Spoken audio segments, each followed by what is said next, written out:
Right now, the day's biggest news stories from a Vegas perspective. This is the Vegas Take with Sharp and Shapiro.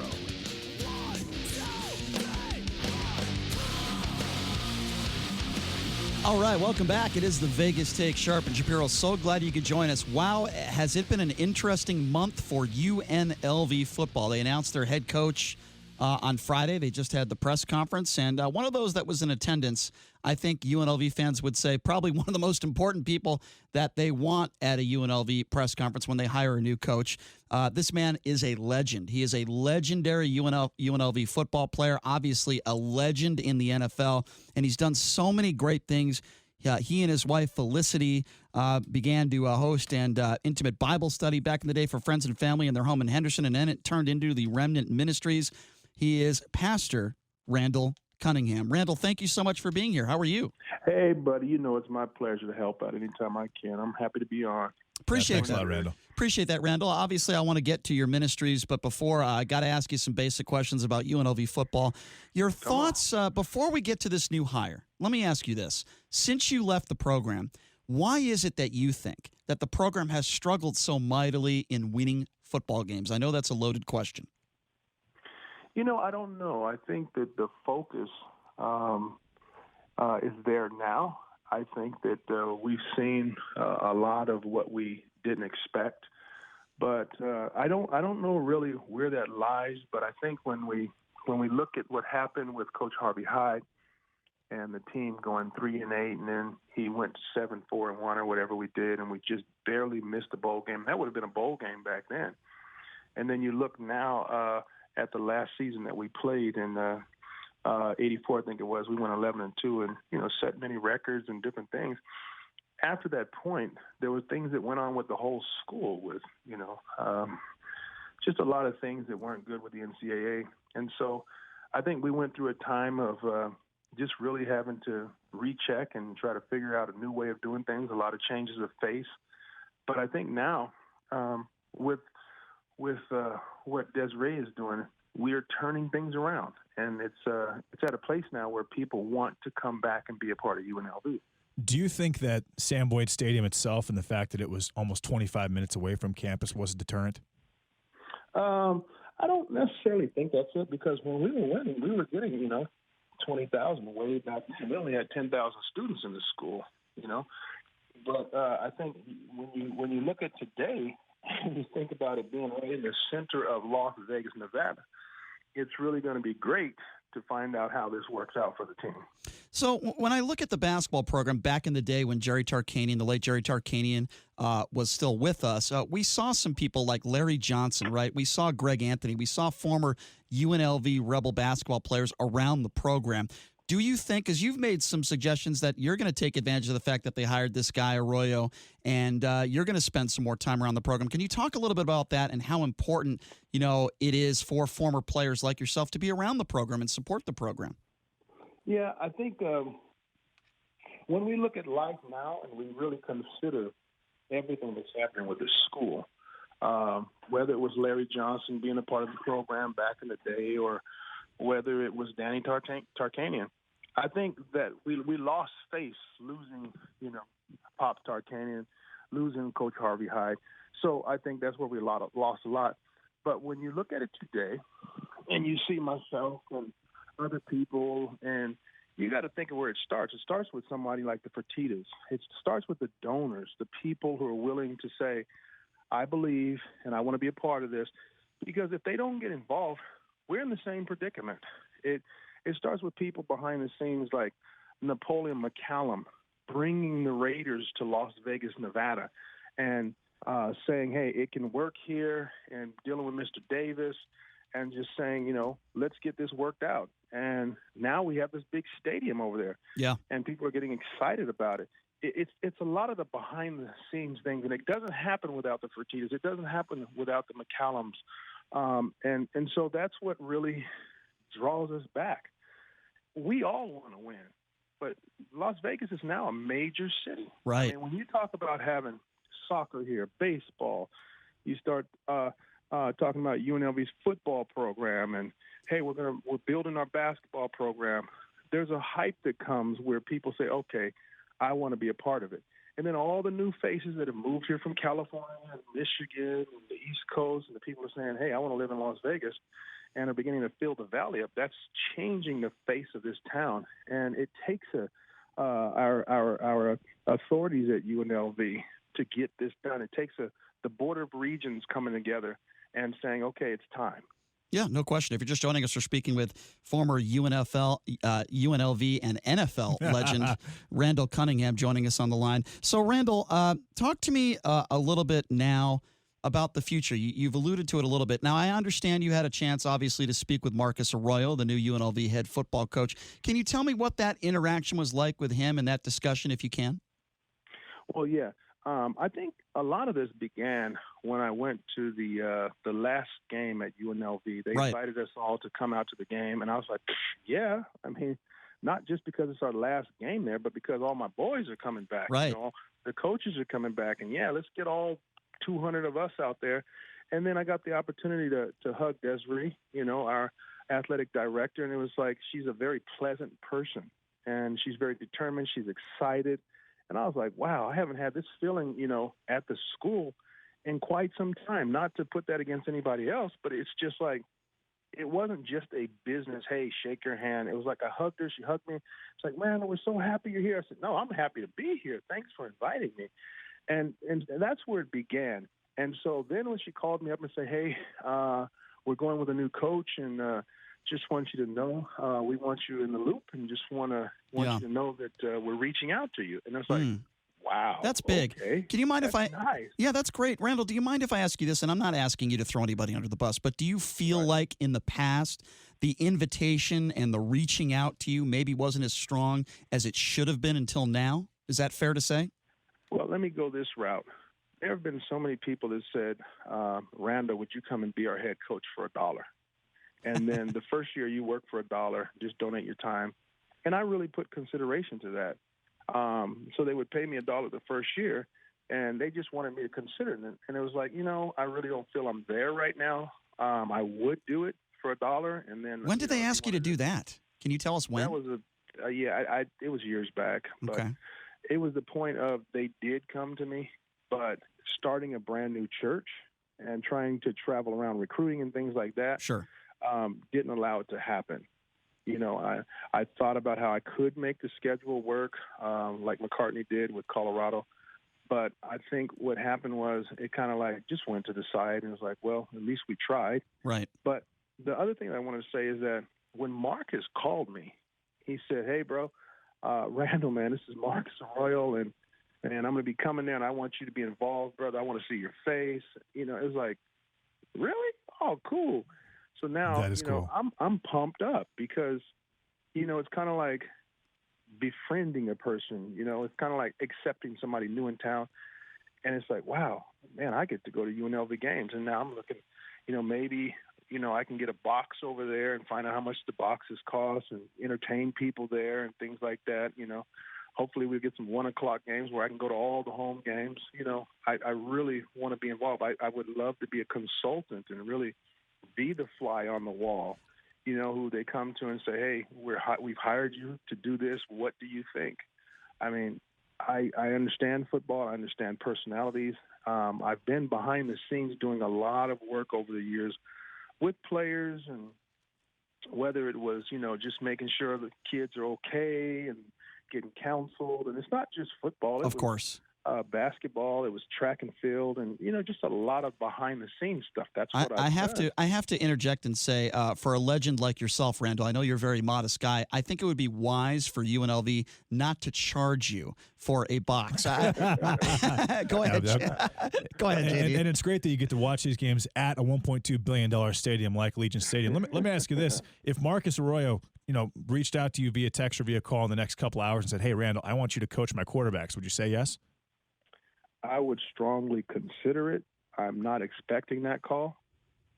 So you're saying that if he called you, okay, first of all, because this is unbelievable. You're saying that if he called you, you would consider it. You don't think he's going to ask you to do that? I think that he's been thinking about this job for a long time, and I think that he knows what he wants to do. I think that probably if I wasn't pastoring a church, Right. it would be a more of an opportunity. Sure. But I think that he's already been thinking about coaching. Like he said, I wanted that job, And Right. in his mind, I'm sure that he has all the pieces to the puzzle.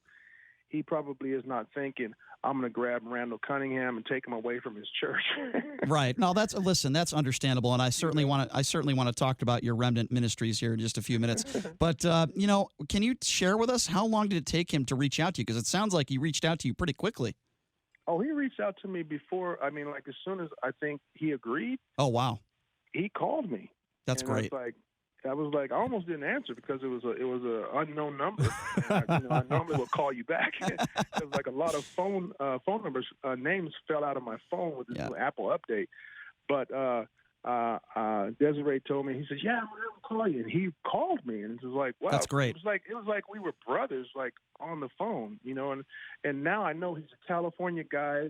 He understands quarterbacking and all that. And, and it's like, wow, man, it's like kind of like a hand in glove relationship. And I've told him, I say, hey, brother, I'm here for you. I don't care if it's like where you move, what you want to do. I said, I'll personally be your brother and your friend. I even asked him, who's your real estate agent? Because I'll show you where to live. And all That's awesome. You Very just cool. Tell me whatever you want.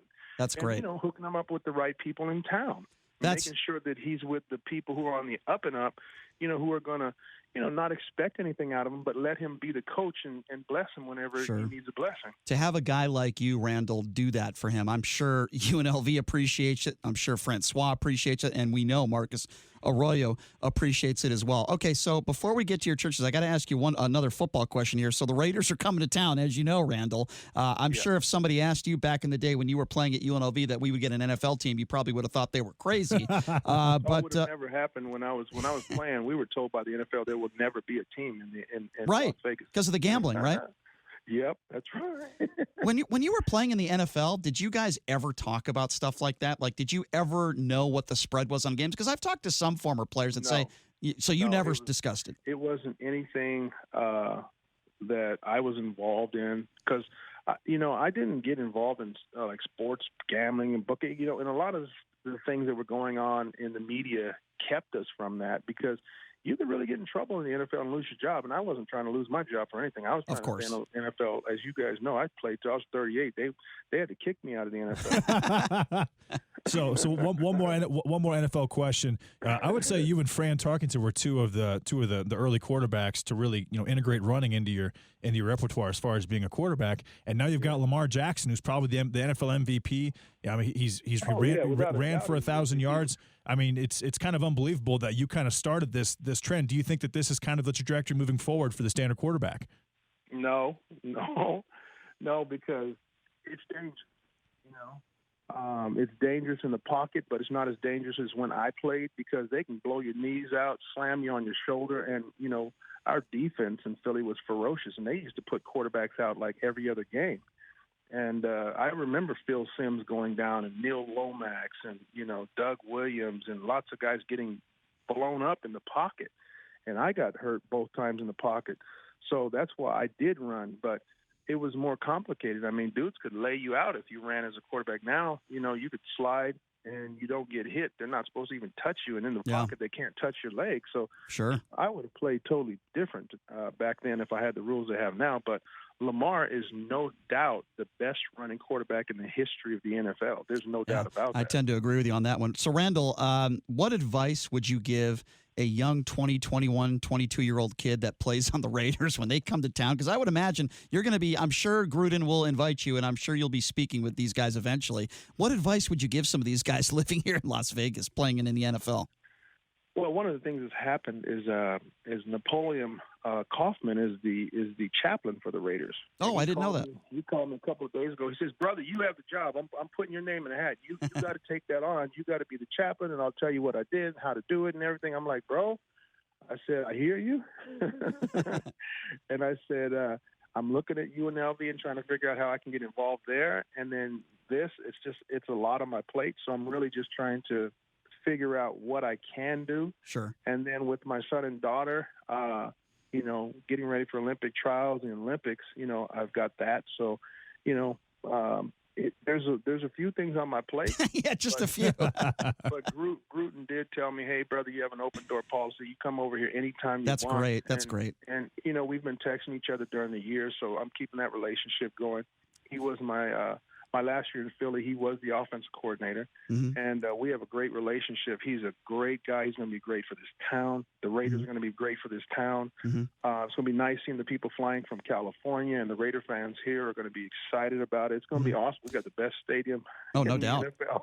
No doubt. Well, speaking of great for this town, I know that you're a modest guy, and forget about just the football stuff. Obviously, UNLV is very lucky to have you involved with the program. Again, it's going to be a win-win for everybody. But let's just talk about from a perspective of you being a pastor. My understanding back in 1999, you along with your wife Felicity began to host these intimate Bible studies for friends and family in your home in Henderson. Can you explain how that transcended and turned into Remnant Ministries and you becoming a pastor?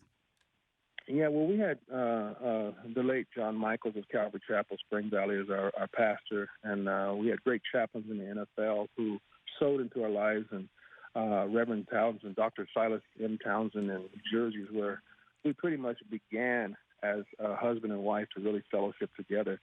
And, over the years, it's been very obvious that God had a calling on our lives. And we did start at my house at 1515 Villa Rica in Henderson when Seven Hills was just being built. And, quickly we had 25 people. So we built a facility where my wife would teach praise dance and ballet because, she's a ballerina and with the dance here at Harlem. And we just put the Bible study there. The next thing you know, it went to 90 people, and my pastor, John Michaels, came and said, hey, we've got to get you ordained. And I thought he was talking to someone else because I wasn't trying to be a pastor or anything like that. Right.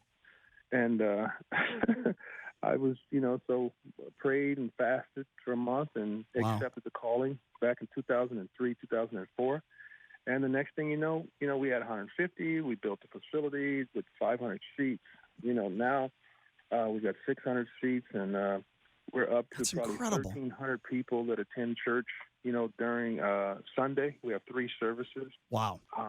And then we have 1,500 people that watch us online. So we've got like 3,000 people that are a part of our service. And we have people all over the world that are a part of our church who pay their tithes to the church, who call in, who write in, and that watch us through live stream each week. Wow. And I'm glad you're getting the opportunity because we have our church service coming up for Christmas. We have 3 Christmas services. Oh, wow. On Sunday, December 22nd, and we have. It's only for 1 hour. It's praise dance. It's singing Christmas carols, and I teach a very short message, but it goes by so quickly. Yeah. And our service is only 1 hour long, and we get in and we get out, and so we have 3 on Sundays, and on December 22nd, that's our Christmas service. And we really go there, and we really make it a fun experience. Randall, if only we can get that many people at UNLV basketball games. I'm sorry, that was a horrible joke, Randall. I apologize. Well, you know what? That is just so incredible. What you do here in Las Vegas. Las Vegas is very lucky to have you here. Obviously you're a class act and a legend, but I think more importantly than what you did on the field, in my personal opinion, are the things you do off the field. You are a role model to so many adults and kids. And I think the things you are doing, you and your wonderful family here in Las Vegas, it really is incredible.